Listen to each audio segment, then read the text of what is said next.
वक्फ संशोधन बिल को लेकर के जब चर्चा हो रही थी, उसी वक्त में मैंने दो बातें कही थी। पहली बात कही थी कि यह बिल हर हाल में सुप्रीम कोर्ट जाएगा।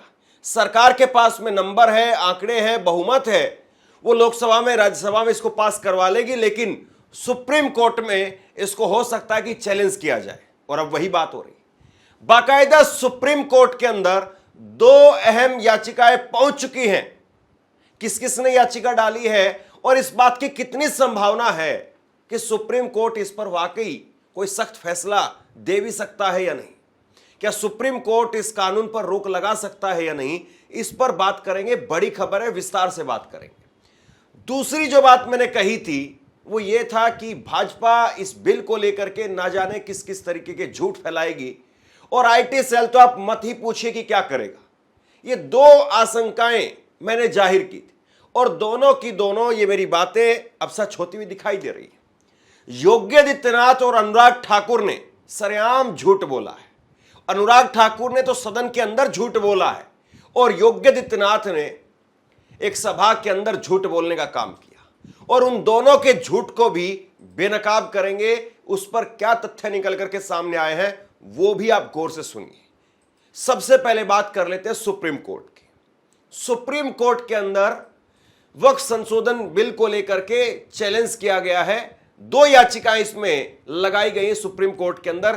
पहली याचिका लगाई गई है कांग्रेस के सांसद बिहार से मोहम्मद जावेद, उनकी तरफ से, और दूसरी याचिका लगाई गई है असदुद्दीन ओवैसी की तरफ से।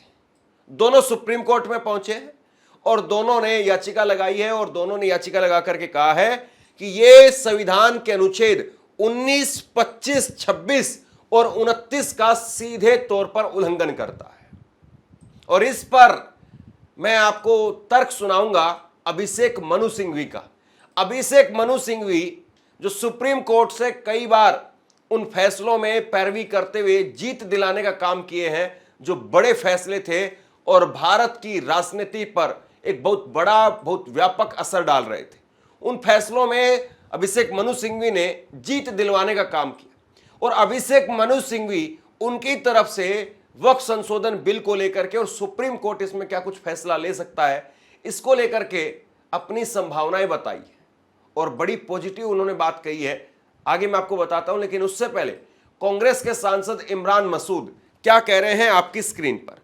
कांग्रेस के सांसद इमरान मसूद संसद में भी जोरदार तरीके से उन्होंने अपनी बात को रखा, और इमरान मसूद उन्होंने कहा कि हम सभी सुप्रीम कोर्ट जाएंगे। सुप्रीम कोर्ट संविधान का संरक्षक है। यह मुसलमानों की नहीं बल्कि संविधान की लड़ाई है। संविधान हमें समानता का अधिकार देता है। क्या आप भाजपा हमारे धार्मिक स्वतंत्रता के अधिकार को छीन लेंगे? यह इमरान मसूद की तरफ से कहा गया कि हम मुसलमानों की लड़ाई नहीं लड़ रहे हैं, हम इस देश के संविधान की लड़ाई लड़ रहे हैं। क्योंकि अगर इस देश के संविधान का उल्लंघन करके, अगर इस देश में लोगों के मौलिक अधिकार का उल्लंघन करके अगर कोई कानून बनाया जाएगा, तो फिर तो कल को दूसरे लोगों के लिए भी रास्ता खुल जाएगा। वही समाजवादी पार्टी के सांसद जियाउर रहमान बर्क, उन्होंने क्या कहा सुनिए।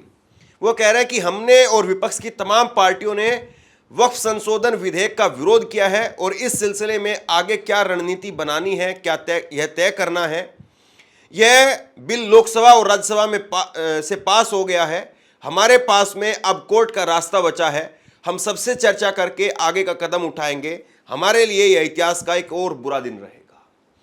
अब हो सकता है कि समाजवादी पार्टी भी इसमें याचिका अपनी दाखिल कर दे, और फिर उसके बाद में सुप्रीम कोर्ट वही करेगा कि सारी याचिकाओं को क्लब कर दिया जाएगा, और उसमें सुनवाई जब होगी तो जाहिर सी बात है इनके भी वकील होंगे। अभिषेक मनु सिंघवी वो कांग्रेस की तरफ से पक्ष रखेंगे। लेकिन अभिषेक मनु सिंघवी कह क्या रहे हैं इस बिल को लेकर के कि सुप्रीम कोर्ट में कितनी संभावना है, सुन लीजिए।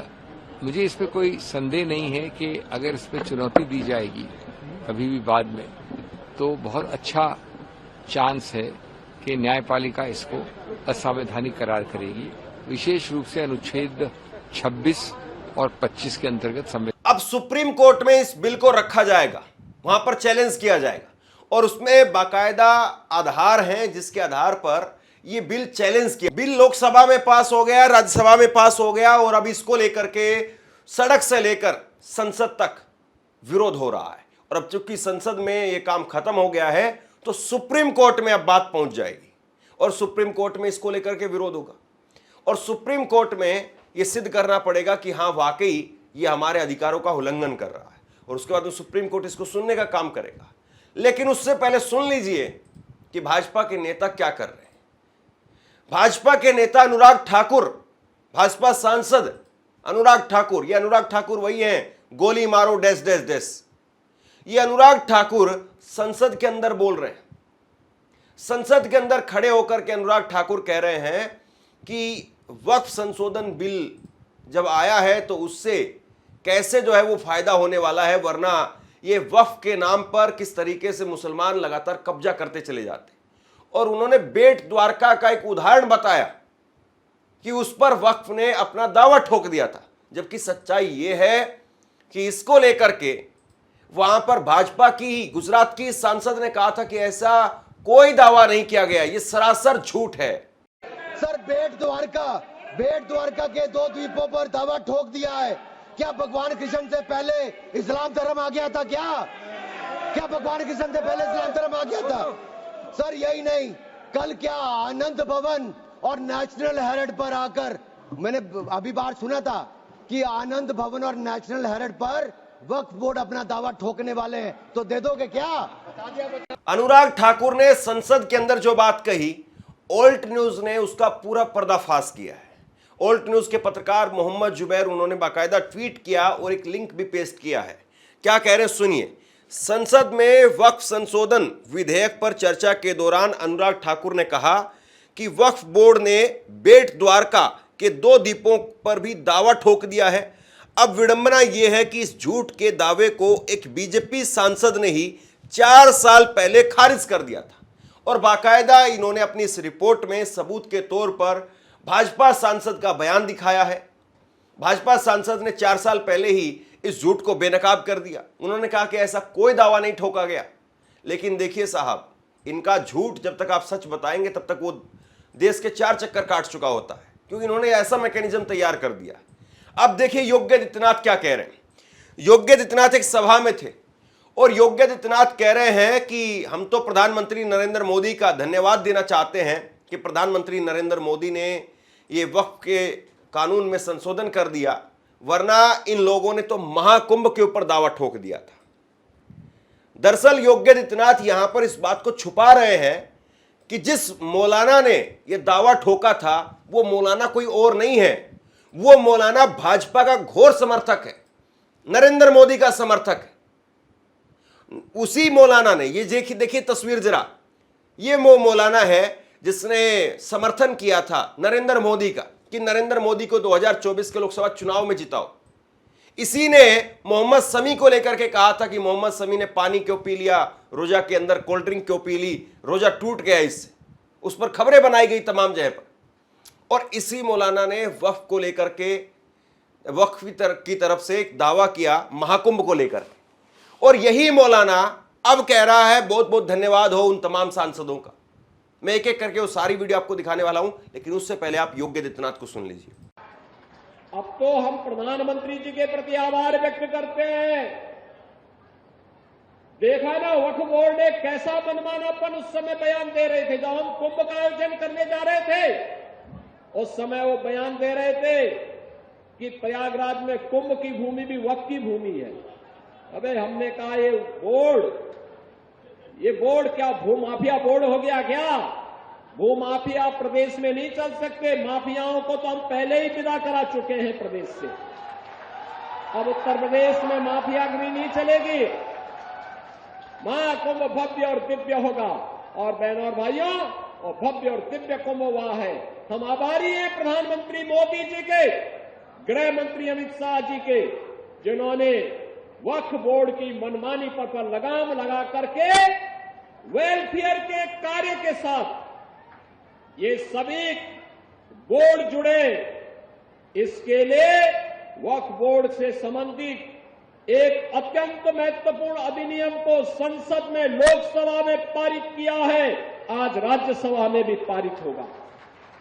अब बताइए, प्रदेश का मुख्यमंत्री, क्या उसके पास में इतनी भी रिसर्च टीम नहीं है या वाकई रिसर्च करनी क्यों है? हमें तो बोलनी यही बात है। अब जरा ये मौलाना साहब को सुन लीजिए। ये पहले महाकुंभ के दौरान ये कह रहे थे कि वहां पर जो शामियाने लगे हुए हैं, टेंट लगे हुए हैं, वो जमीन वक्फ की है। और उसके सबूत दिए हैं, उसकी मिसालें भी बहुत सारी मिलेंगी। और कुंभ के मेले में जिस तरीके से अखाड़ा परिषद, नागा सन्यासियों ने और स्वामी बाबाओं ने मुसलमानों के प्रवेश पर प्रतिबंध लगाया, उस पस मंजर में अगर देखें तो खुद प्रयागराज के जो मुसलमान हैं उनमें से एक सरताज नाम के हैं, उन्होंने इस बात की जानकारी दी और कहा, एलानिया तौर पर इस बात को कहा कि जो जमीन है, जिस जमीन पर, जमीन के बहुत सारे हिस्से पर जो शामियाने तंबू वगैरह लगाए गए हैं, इंतजाम किए गए हैं, मेला लग रहा है, ये वक्फ की जमीन है और वहां के मुसलमानों की जमीन है।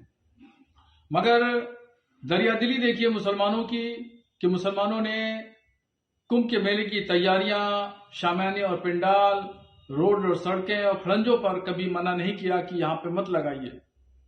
और तंग दिली देखिए अखाड़ा परिषद के लोगों की कि वो लोग जो है वो मुसलमानों के प्रवेश पर वहां पे ठेला लगाने, खोंचा लगाने से भी मना कर रहे हैं कि वहां कोई भी मुसलमान एंट्री नहीं करेगा। बड़ा दिल दिखाते हुए मुसलमानों ने इस तमाम व्यवस्था को कायम रखने के लिए कोई भी आपत्ति नहीं की और 55 बीघे की जमीन पर, जो वक्फ जमीन है, वो जमीन पर कुंभ मेला लग रहा है। तो ये तमाम चीजें जाहिर करती हैं कि कहां से कौन तंगदिली, छोटे दिल का मुजाहरा कर रहा है और कौन लोग हैं जो बड़े दिल का मुजाहरा कर रहे हैं।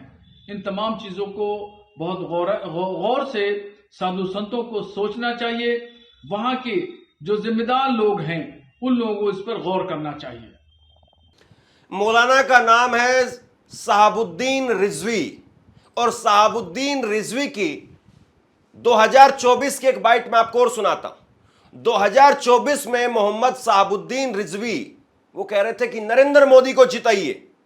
अब बताइए, आप पूरा खेल आप समझ गए। मतलब ये साफ तौर पर दिखाई दे रहा है कि किसके कहने पर ये मौलाना रिजवी ने ये बयान दिया होगा कि कुंभ की जमीन वो वक्फ की जमीन है। सोच लीजिए जरा इस बात को। जो आदमी नरेंद्र मोदी को जिताने की बात कह रहा है, जो मौलाना, और वो मौलाना कल को महाकुंभ पर दावा ठोक रहा है। क्या आपको लगता है कि भाजपा का समर्थन करने वाला, नरेंद्र मोदी का समर्थन करने वाला कोई आदमी महाकुंभ पर दावा ठोकेगा, महाकुंभ की जमीन पर दावा ठोकेगा? या अगर कोई दावा उस पर ठोक रहा है तो उसका मतलब यह है कि आगे इसकी स्टेटमेंट को, इसके बयान को इस्तेमाल करना था, यह कहकर के कि देखिए भाई मुसलमानों ने तो अति कर रख दी है। जबकि ये मुसलमानों के नाम पर नहीं, अपने नाम पर खुद से बोल रहा था। छत्तीसगढ़ की सरजमीन से भारत के तमाम मुसलमानों से अपील करना चाहता हूं और मशवरा देना चाहता हूं कि आने वाले लोकसभा के चुनाव में वो भारत के प्रधानमंत्री नरेंद्र मोदी जी का विरोध न करें। ये मौलाना साहबुद्दीन रिजवी अखंड भारत की बात करता है। ये कहता है कि नरेंद्र मोदी जीत जाएंगे तो अखंड भारत बनेगा। और इसके साथ में एक दूसरी वीडियो आप सुन लीजिए जो अभी अभी इसने रिलीज की है, बयान दिया है अपना, जिसमें कह रहा है कि आपने वक्फ संशोधन बिल के समर्थन में वोट किया, इसके लिए तमाम सांसदों का धन्यवाद। भैया को बहुत बड़ी उपाधि मिलने वाली है। ये मौलाना जो है वो फेमस हो गया। अब वक्फ संशोधन बिल पार्लियामेंट में पास हो चुका है। मैं तमाम उन मेंबरान पार्लियामेंट का शुक्रिया अदा करता हूं जिन्होंने इस बिल के पक्ष में वोटिंग की, और मैं भारत सरकार को भी मुबारकबाद देता हूं कि गवर्नमेंट ने एक अच्छा कदम उठाया, बुराई के खात्मे के लिए एक अच्छी पहल की। होता ये था कि वक्फ बोर्ड के चेयरमैन, जो लोग भी इस बॉडी पे काबिज होते थे, ये भू माफियाओं से मिल करके करोड़ों की जमीनों को रेवड़ियों के भाव बेच देते थे, खुर्द बुर्द करते थे। वाकिफ की मंशा के मुताबिक काम नहीं होता था। वाकिफ की मंशा ये थी कि उससे होने वाली आमदनी गरीब, कमज़ोर, बेवा और यतीम मुसलमानों पर खर्च की जाए, मगर ये तमाम चीज़ें न हो करके ये सब अपनी पॉकेट में जाती थीं। मगर अब वक्फ संशोधन बिल के पास हो जाने पर हमें उम्मीद जगी है कि इंशाअल्लाह कुछ अच्छा काम होगा और गरीब मुसलमानों की आर्थिक तंगी में एक ज़बरदस्त इनकलाब आएगा। खैर, अभी तो बहुत कुछ आएगा, बहुत कुछ जो है वो आएगा। और ग्रोक वो भी बता रहा है कि भाजपा झूठ बोल रही है। आजकल एक नई टेक्नोलॉजी आई है ग्रोक, और ग्रोक से भी जब सवाल पूछा गया तो ग्रोक ने भी कहा कि ये झूठ है। ग्रोक ने कहा कि नहीं, वक्फ बोर्ड ने द्वारका नगर में गुजरात पर दावा नहीं किया था। सबूत बताते हैं कि दावा बेट द्वारका द्वीप पर था, न कि शहर पर था, और वह भी गलत साबित हुआ। गुजरात हाई कोर्ट ने 2021-22 में बेट द्वारका के दावे को खारिज कर दिए और द्वारका शहर पर कोई सत्यापित दावा नहीं मिला। मतलब आप कितना नीचे गिरेंगे? जो चीज बिल्कुल खुलेआम साफ तौर पर मौजूद है, उस चीज को भी आप नकार रहे हैं। भाई, आप संसद में जा रहे हैं, संसद में बोल रहे हैं। यहां पर जो लाइन कही थी अनुराग ठाकुर ने, वो लाइन तो मैं इस्तेमाल भी नहीं करना चाह रहा हूं। अनुराग ठाकुर कह रहे हैं कि इस्लाम क्या भगवान श्री कृष्ण से पहले था? अरे छोड़ दीजिए साहब इन बातों को। कौन पहले था, कौन बाद में था, कौन आगे आया, कौन पीछे आया। लेकिन आज जो आप धरती पर हैं, कम से कम ऐसा काम तो करिए ना कि देश कई सियान आगे बढ़े। धरती का बोझ तो मत बनिए ना। कमाल की बात है, आप सांसद हैं, आपके पास में इतनी टीम है, आपका भाषण लिखने वाला कोई ना कोई आपने टीम रखी होगी। थोड़ा तो उससे बोलिए ना, मेहनत करे वो लोग। या आपको भाषण ही यही देना था, आपको चर्चा ही यही करवानी थी, आप चाहते यही थे। तो कुल मिलाकर के अब बात यह है कि वक्फ संशोधन बिल को लेकर के सुप्रीम कोर्ट में याचिका दाखिल कर दी गई है।